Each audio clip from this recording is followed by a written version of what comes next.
earlier when I was sitting in your rolling chassis, this actually is a chassis in the raw, isn't it? This is exactly how we buy our equipment, our materials, and this rack here has everything from roll bar tubing to braces for our hoods and trunk and deck lids, all the way up to the actual frame rails and chassis and everything that we build here in our shop, in this fab shop.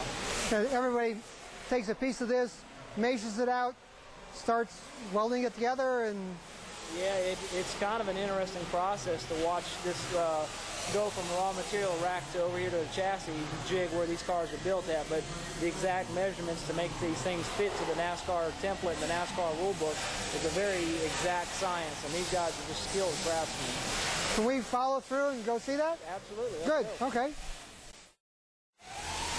We started out over here a second ago looking at raw pieces of tubing. This is the next step, isn't it? This is the next step as we go on a progression from that rack to an actual race car. This is the beginnings of the front end clip on a race car. You can see it's just very early getting all the suspension parts and components where the front sway bar will go here on that mount.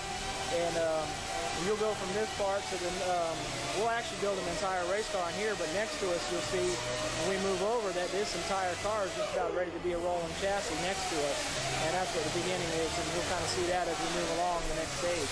And measurements at this level, yardsticks don't do it here, do they? No, we're down to micrometers and very precise measurements to get it right here. You're not guessing at this point anymore. It's an exact science.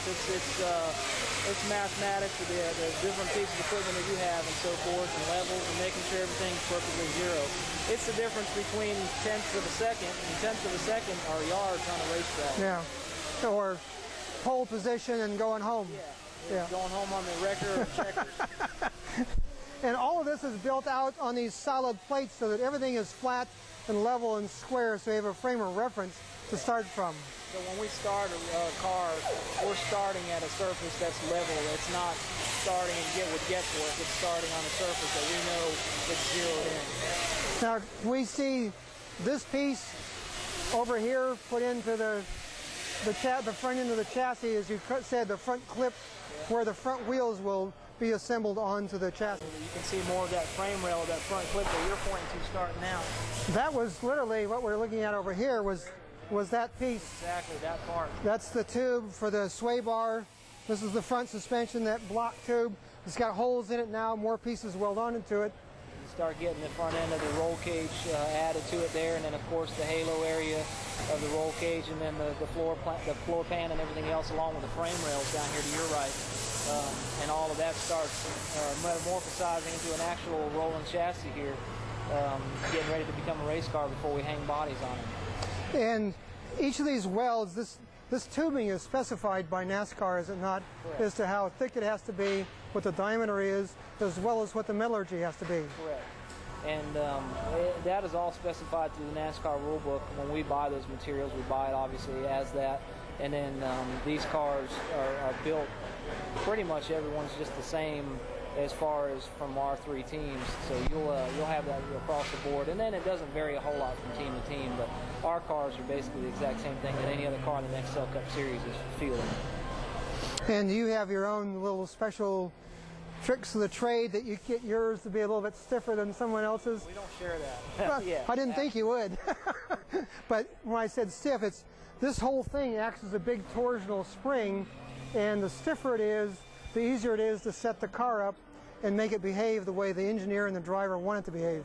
It's very rigid, so when the suspension components are put on it, those components actually serve as the adjustability versus the frame being the adjustability. You don't want any flex there. Yeah, which is a fairly unpredictable adjustability, yes.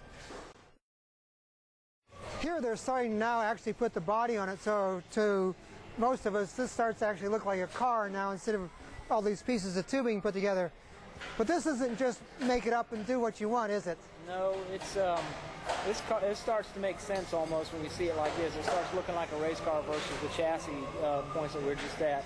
The body starts getting tacked together with the roof being hung and everything.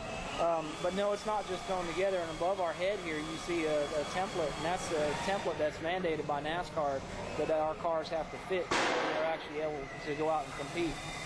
So there's, again, the measurements and the science and the math and everything is still going on here because everything has to be to that specification of the NASCAR rulebook. And how close to that template does the body actually have to be? I mean, you're allowed some tiny bit of clearance between the template and the body, but not much. I believe 1/8 of an inch is the variance that they'll allow us on these new cars. This is actually a car of tomorrow that's starting to come together here before us. And the templates are going to be a little more common on these cars, so you'll see less variance on a car of tomorrow than you will on a current race car.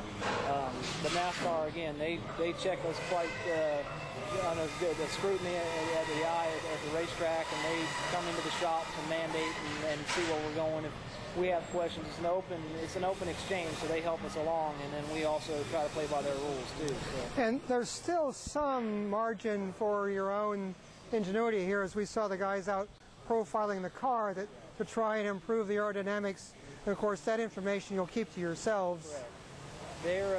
And that's just through our own testing, our wind tunnel, being at the racetrack, or whatever it might be, on one of our pull-down rigs or 7-post when we get that piece of equipment installed here. Those are all things that are done kind of through trial and error. But collected the data so that at the end of it, it's measured difference from one car to another. It's nobody's guess. It's a very precise process. It's an exact science, if you will. That there is an end result there that they're going to be able to show the measures.